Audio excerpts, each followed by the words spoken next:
Okay, it's 5:02, so I think I will begin. There will be others that will be dropping in as the time goes on, but we have just a short time together. So welcome to today's session of NAPNAP TeamPeds Experts Live. I'm honored to join you tonight to discuss a very important topic, pediatric traumatic brain injury, most especially since this month, which is March, is Traumatic Brain Injury Awareness Month.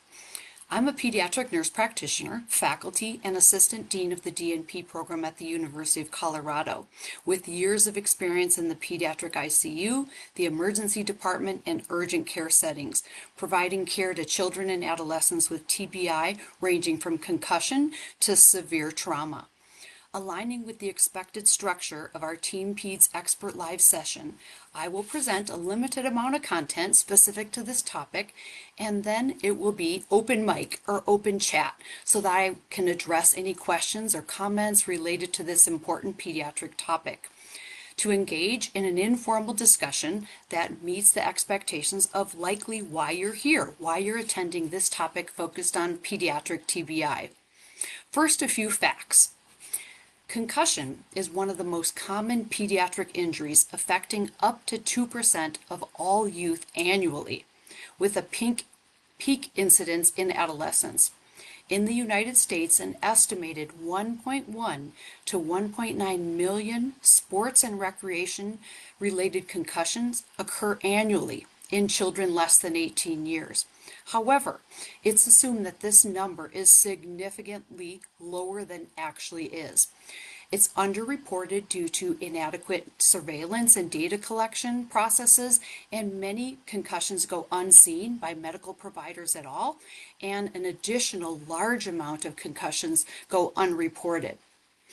Another fact, children are at higher risk for concussion because of a vulnerable developing brain, greater head acceleration due to biomechanics, and developmental factors that increase both exposure and delayed recognition. So because of these facts, I'm going to focus most of my time on concussion, as it's the most common traumatic brain injury in children and adolescents. You will see that the chat contains a number of resources that I've dropped in just as we're starting our session. There are a number of resources, including a document that is covering all summaries of recent literature specific to concussion. There's an additional 2 documents that are tools that we'll talk about later for assessing concussion in both young children and older children and adolescents. And then finally, there's a CDC resource that guides you for returning to school post-concussion. So we'll begin here. First of all, we need to begin with what is concussion? What is the definition of concussion, and how will we understand what we see when we see it? Across the literature, there is a number of different definitions of concussion. For us today, with our limited time, I'm going to focus first on that according to the CDC. And the CDC defines concussion as a type of mild traumatic brain injury that's caused by a bump, a blow, or a jolt to the head or to the body that causes the brain to move rapidly back and forth. This is a commonly accepted definition for many individuals that are in the public that maybe don't have the training that some of us on this call have. It's an easier understanding. We'll move on to another definition that's a little more detailed, and this is most recently from the consensus statement that focuses on sport-related concussion. And this defines concussion as a mild form of traumatic brain injury that's induced by biomechanical forces, typically resulting from a direct blow to the head or an indirect force that's then transmitted to the head. And this leads to a rapid onset of short-lived neurological impairment that reflects a functional disturbance rather than a structural injury. So if we try to process what I just read between these 2 definitions, one that's more simplistic and short and the other that's more comprehensive, I think for us to take the key elements of these definitions is what's important tonight. The first one is the mechanism, or what causes the injury. And in general, we have to understand that these are biomechanical forces, and it could be a direct or indirect force to the head. Many individuals, especially in the lay public, athletes themselves, parents, believe that they need to take an injury, a hit, directly to their head. That is not true. The force can be transmitted. Additionally, there are forces that are affecting this injury, which include acceleration and deceleration and rotational forces. So getting hit directly on, acceleration, deceleration, or getting hit from the side and your head and neck rotates, those are the common mechanisms of injury.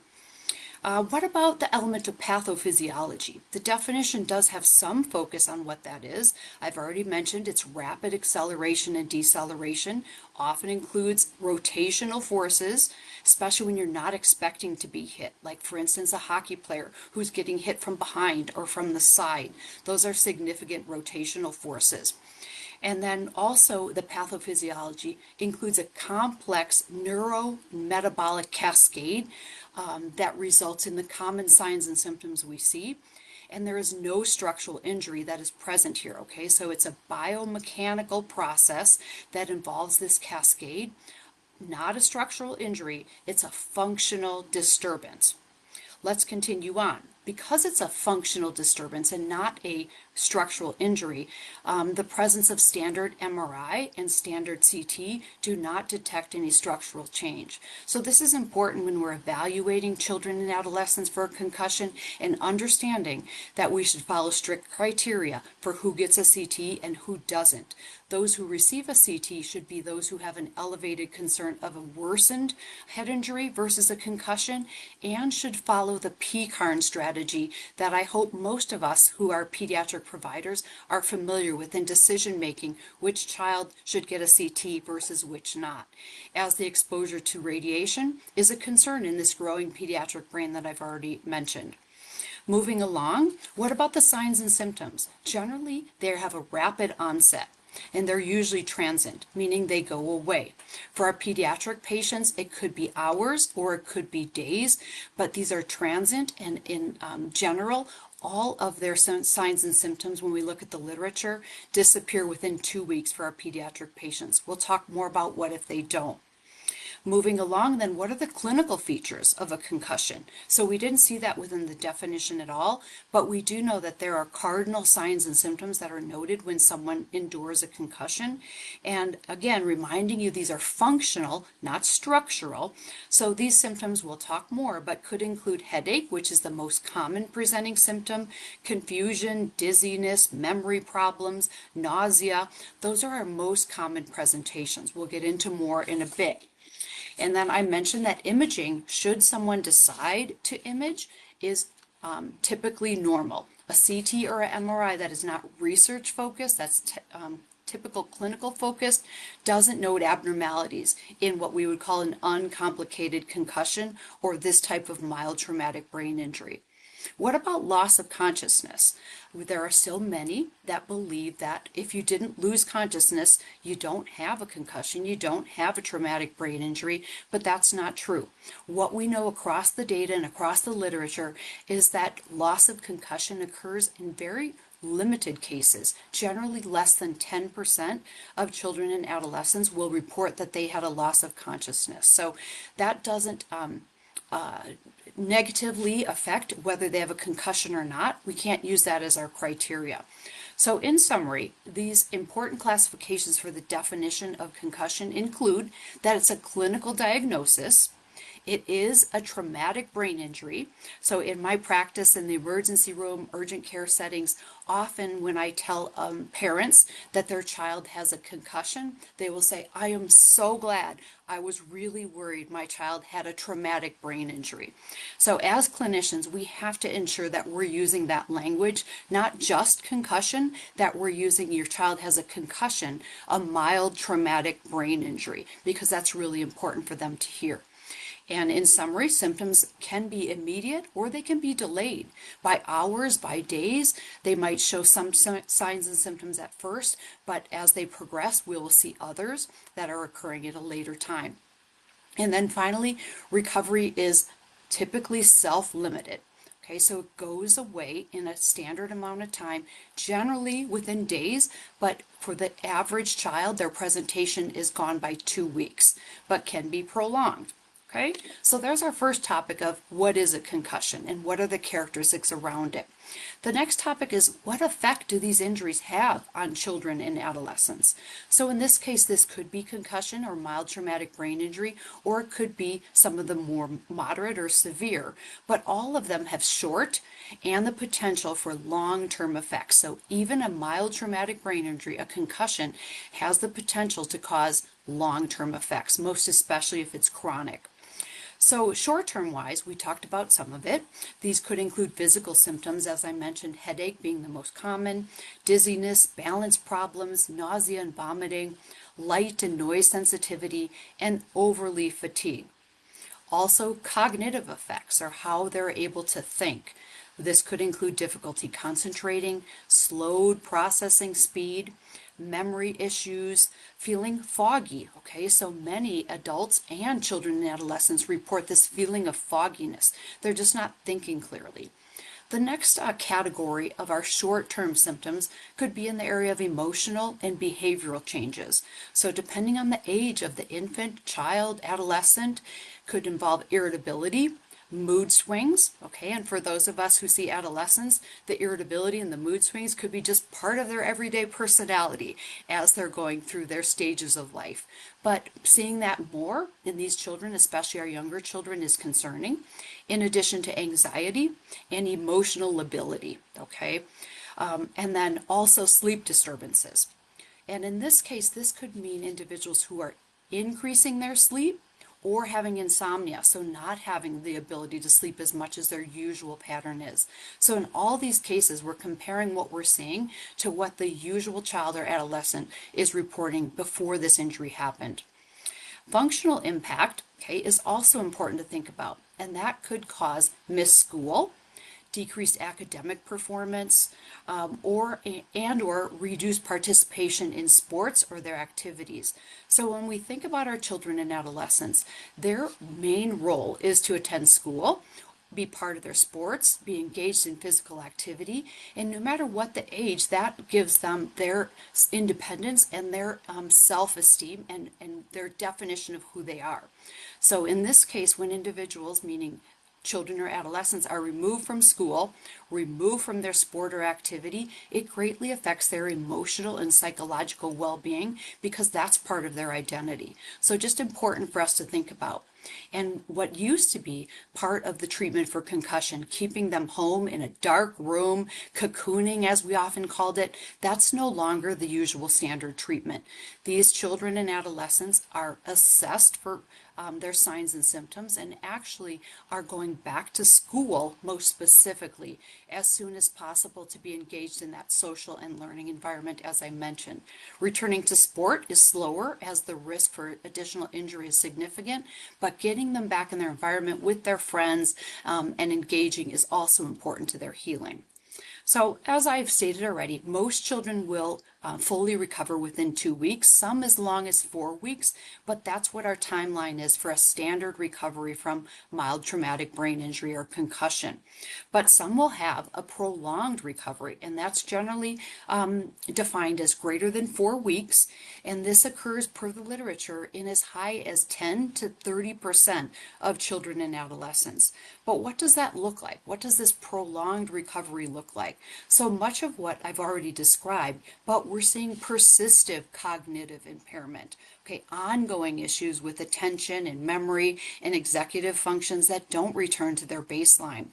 And what I'm describing here could have significant academic consequences depending on the age, where they're at in their career goals or their educational goals. Perhaps they're meant to take college admissions tests or they're starting a program. So again, all of that can affect their psychological self and what they see as next steps. So many might just think, okay, it's a concussion, it's a mild traumatic brain injury, they're going to take a few days off, but depending on when that is and how long that occurs, it could have pretty significant effects in the classroom and the needs for formal accommodations such as IEPs or 504 plans. So something to consider if it is prolonged. And then moving along, what about these mental health effects that I'm talking about? And I want to bring attention to specifically, we're seeing that in adolescents. They're particularly more vulnerable to these mental health effects for the reasons I've already somewhat alluded to. They have an identity, they have friends, and they have a cell phone, okay? And often there are providers or clinicians who will tell these adolescents, you cannot use your cell phones, you cannot have any screen time. So now they're feeling disengaged from the classroom and their presence there, their sport, their activities, and they're also not connected by their cell phones. So something to think about too. Many studies exist that have shown that gradual exposure to screens actually increases their healing time versus an absolute no, you cannot engage in your screen time. So that's also something to think about. And also when we talk about risks from concussion and what that looks like, the impact of concussion, what we do know is that a prior concussion is the strongest predictor of future concussions, okay? A prior concussion is the strongest predictor of future concussions. So subsequent injuries that maybe will occur will take less force and have longer recovery because their brain has already endured an injury that it's recovering from, most especially close in time, but even in prolonged time since that first injury, this is well known. So bottom line, when we talk about the impact of concussion on children and adolescents, early recognition and management reduces these long-term complications that could include signs and symptoms, school issues, mental health effects, and long-term impact on their educational or their career goals. So important that we understand that. Now, what about how are TBIs or concussions typically acquired in children and adolescents? And using our pediatric background, we have to go back to the developmental factors and apply developmental factor focus on understanding the mechanism of injury, and that relates to how we're going to prevent them also, okay? So a concussion doesn't occur the same in infants as it does in our adolescents by when we talk about the incidence and how it occurs. So let's talk about it by age group, and then we'll talk about the dominant cause, secondary cause, and what those risk factors are. So first let's look at infants, and in this case across all age groups we're talking about morbidity and mortality and what that means. So in infants, sadly, the dominant cause of traumatic brain injury is child maltreatment. Okay, the secondary cause is falls, so falls from different reasons, and the key risk factor here is the caregiver environment. And when I say caregiver environment, I mean their skill set, their ability to handle stress, their support systems, and then the environment speaks to safety in the home and what that looks like. Let's move to our 1 to 4-year-olds. Their most common cause of TBI is falls, and the secondary cause is blunt trauma. So in their developmental stage, they're mobile, they're exploring, so their injury mechanism is different than other age groups. And when we talk about key risk factors, it's what their environment looks like, again, with their mobility, their exploration, and how safe that is. So really thinking about the age group. Let's move to 5 to 12-year-olds.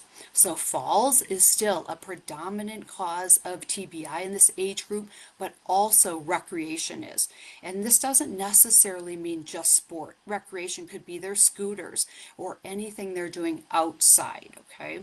The secondary causes are indeed sports, right, and also motor vehicle crashes. So when we talk about our 5 to 12-year-olds, motor vehicle crashes as being passengers or being on a bike or being not seen, running to grab a ball in the street, and what their key risk factor is their activity level, okay? These 5, 6, 7-year-olds might not be aware of the risks that are going on as they're active and around them, and also exposure.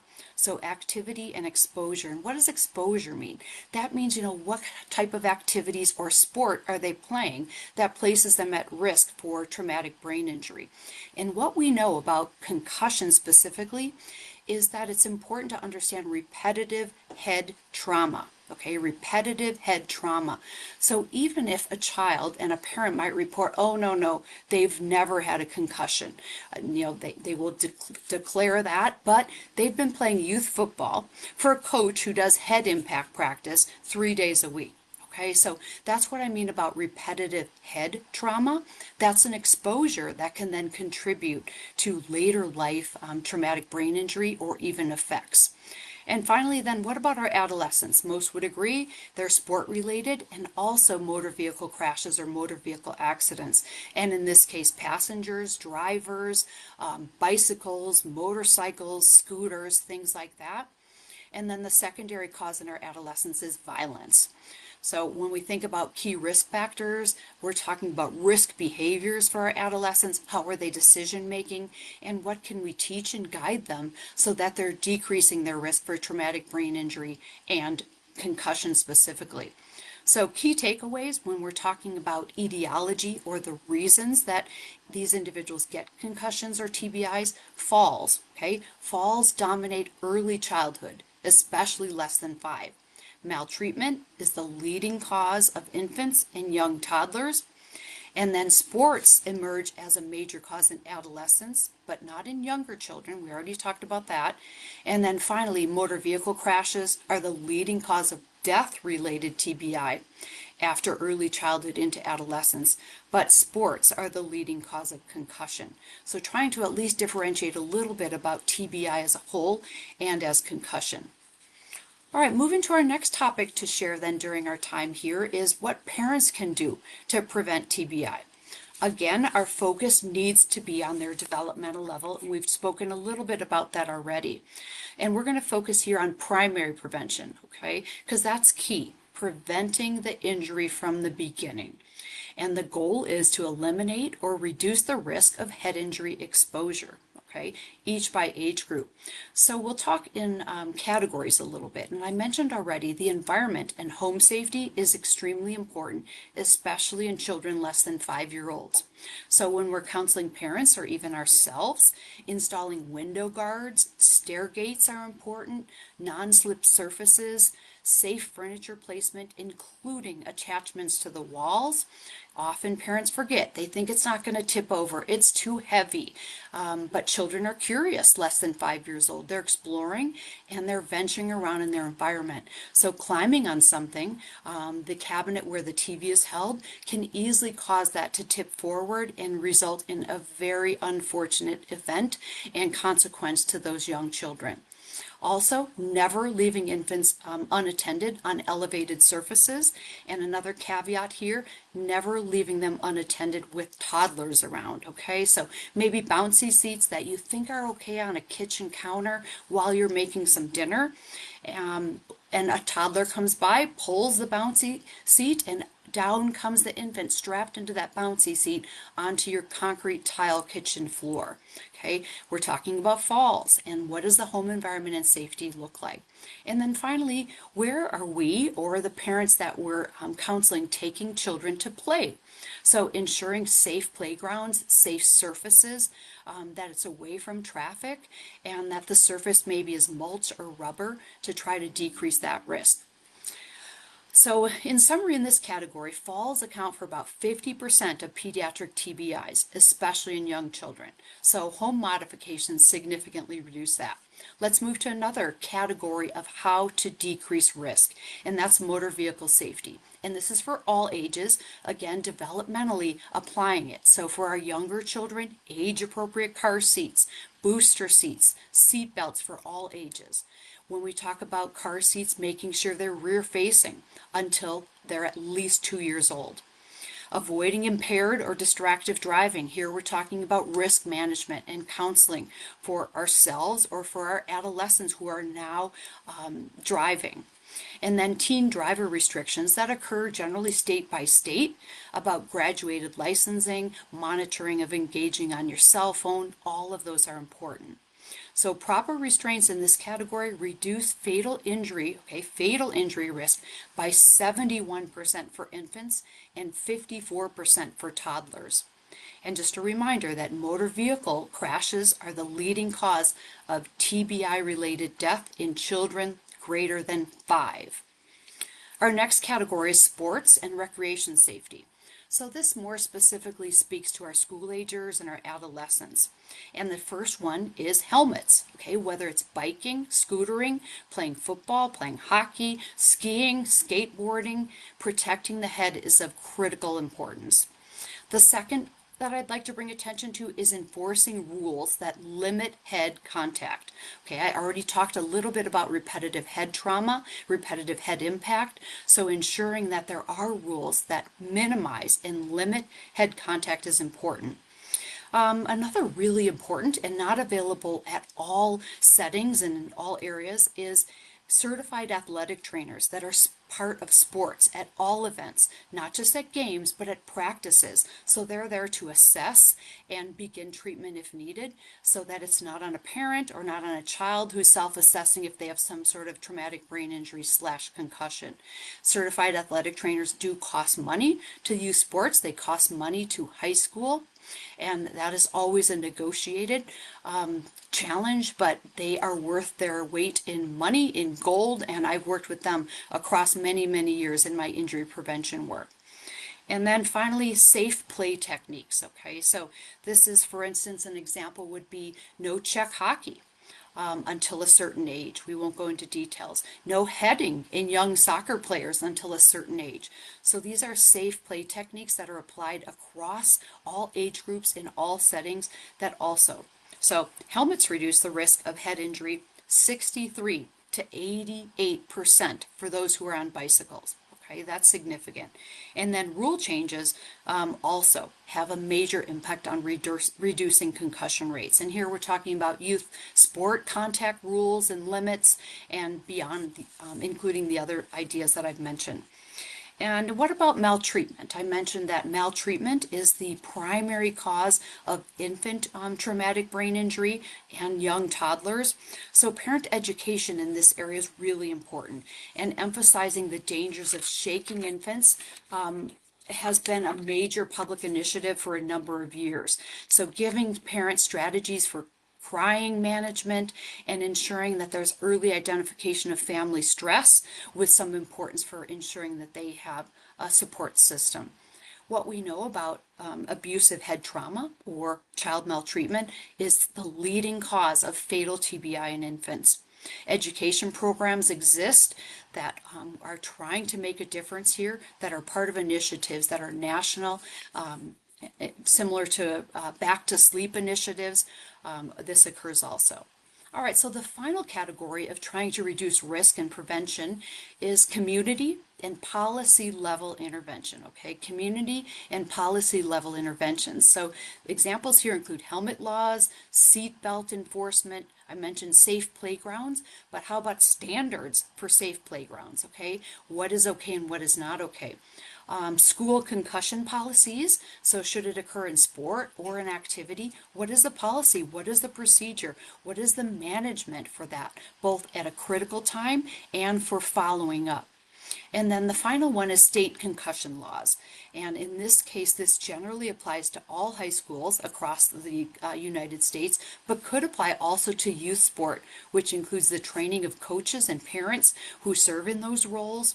Also has laws or rules behind when the individual can return to sport, and more.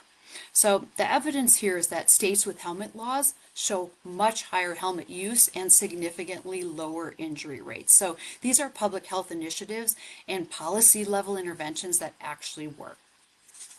Moving on, as we're getting quite far in our talk today, what about how do you identify a potential TBI as we near our time? So posted in my resources that were part of the chat are structured assessment tools. And that's my number one suggestion, is ways to identify a potential TBI is using an age-appropriate structured assessment tool. Within your chat resources are what's known as the SCAT-6, and that's officially for children that are 13 and over, and then the child SCAT-6 is also included. This is for children as young as 5 and up to the age of 12. But as we walk through these tools in our own assessment plans, we're first going to consider what's the mechanism of injury. So we already said it could be direct or indirect forces to the head. Common scenarios are a fall, Consider the surface. Did they fall on grass? Did they fall on their rubber playground particles? Did they fall on concrete out of a shopping cart? Did they fall, like I mentioned, out of a bouncy seat onto a kitchen tile floor? So thinking about what those falls are, how far was the fall, and what was the surface. Also, mechanism of injury: sport collision, motor vehicle accident. So we're wanting to know, how did this occur? What did someone see it, and what additional data do we have? And then moving into our ability to recognize signs and symptoms, and those are included within those tools also. We'll talk first about symptoms, and they fall into different categories. The first one is physical, headache being the most common, dizziness, imbalance, difficulty walking, nausea and vomiting, changes in vision, which could be blurred or double vision, and then sensitivity to light and noise. What about the cognitive or our thinking abilities?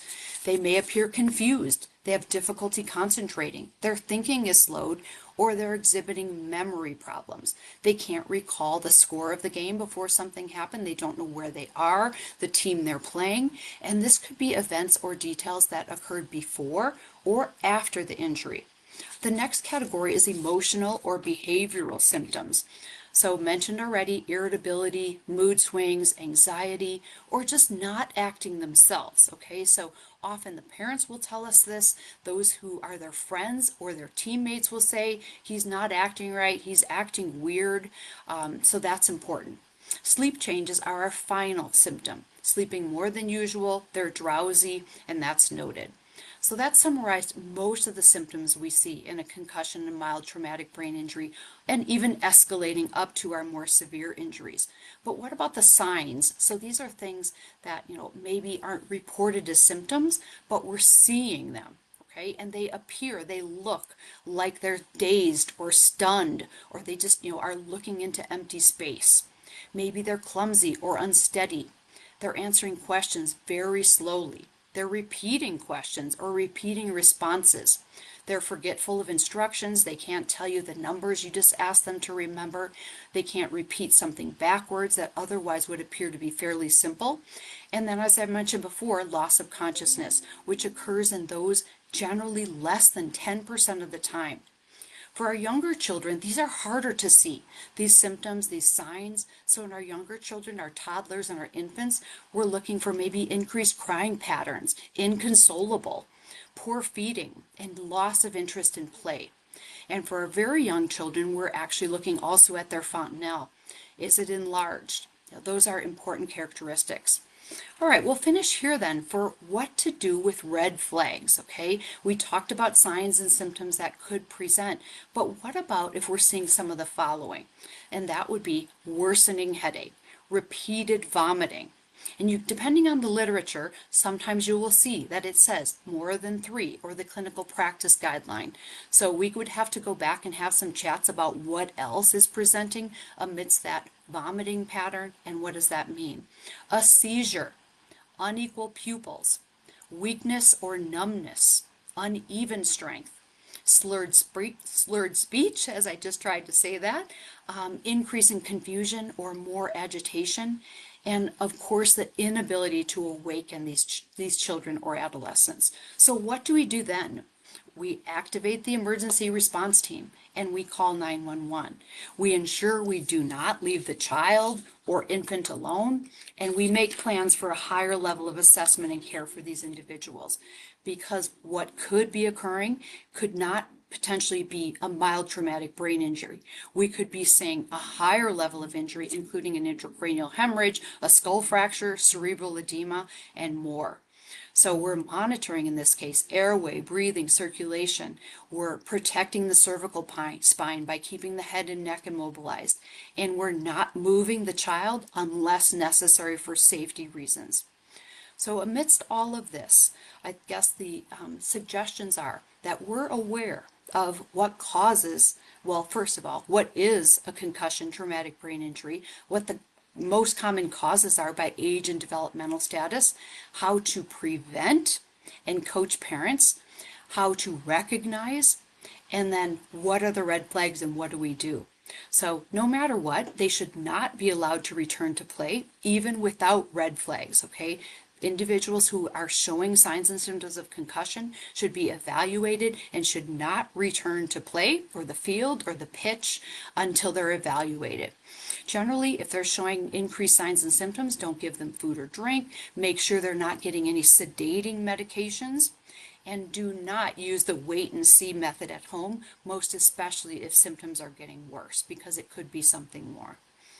All right, so my presentation time is up, and that's what I prepared for today. At this time, I welcome comments or questions in the chat, and I am happy to attempt to answer those, or I will have them as my resource, and I will be sure that I respond to them. So this concludes my formal presentation, and I appreciate every single one of you who joined NAPNAP's TeamPeds Experts Live today that was focused on pediatric traumatic brain injury.